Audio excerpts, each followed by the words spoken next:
जब आईना कल्ब साफ हो जाए तो चश्मे कल्ब को अल्लाह ताला के सिफाती नूर से ऐसी नज़र हासिल हो जाती है कि जिससे वो आईना कल्ब में जमाले इलाही का नक्श देखता है।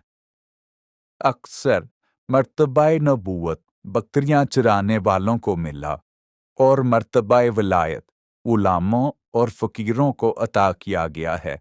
जिस कदर बंदा अल्लाह ताला के सामने झुकता है और जिस कदर इसके सामने आर्ज़ी करता है, इसी कदर अल्लाह इसको बुलंदी अता करता है। कलामे इलाही पर अमल करो। उसके हरफों की स्याही में वो सफ़ेदी छुपी हुई है जो तुम्हारे गुनाहों को दूर करके तुम्हारे दिल को नूरे ईमान से रोशन कर देती है। तुम्हारे जिस्म अभी ज़ाहरी गुनाहों से पाक नहीं हुए और तुम अंदरूनी पाकीज़गी का दावा करते हो। तुम मखलूक से तो दुरुस्त रवैया रखते नहीं और खालिक से दुरुस्त रवैया रखने का दावा करते हो। हज़रत शेख मुहय्युद्दीन अब्दुल कादिर जिलानी रहमतुल्लाह अलैह की आखिरी वसीयत। खुदा का खौफ लाजिम कर, खुदा के सिवा किसी से ना डर और ना ही इसके सिवा किसी से उम्मीद रख। अपनी तमाम हाजतें अल्लाह ही को सौंप और इसके सिवा किसी पर भरोसा ना कर। जो मांगना हो इसी से मांग, इसके सिवा किसी की मदद पर तकिया ना कर। अल्लाह बड़ी इज्जत और जलाल वाला है। तौहीद को मजबूत पकड़, तौहीद को लाजिम पकड़। रियाकार शख्स के कपड़े साफ होते हैं और दिल नजस होता है। वो मुबाह चीज़ों में रग़बत करता है और कमाने में काहली करता है और दीन के ज़रिए खाता है।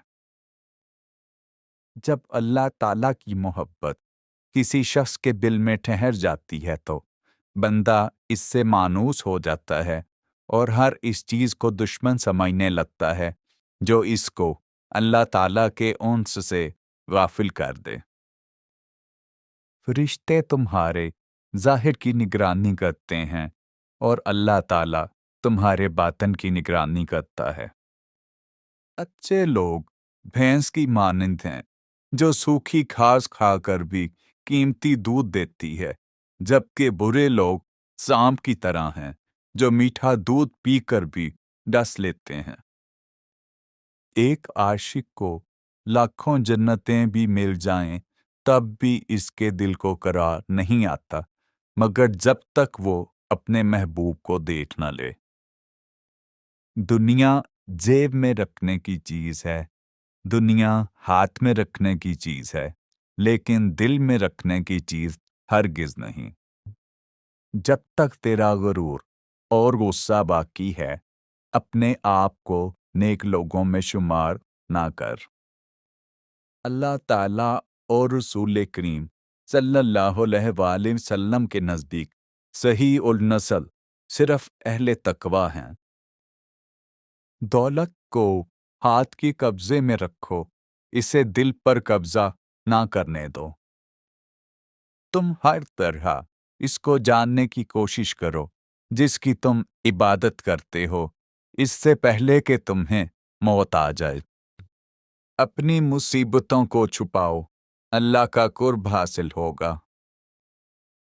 अल्लाह से मग़फ़िरत मांगो, वो सब गुनाह बख्श देगा। थोड़े अमल की भी कदर फरमाएगा और इस पर इससे कहीं बेहतर बदला देगा, क्योंकि वो बड़ा सखी दाता है। वो बिला एवज़ और बिला सबब देता है। अहले अल्लाह के पास बैठना एक नेमत है और अगियार के पास बैठना जो कि झूठे और मुनाफिक हैं एक अजाब है।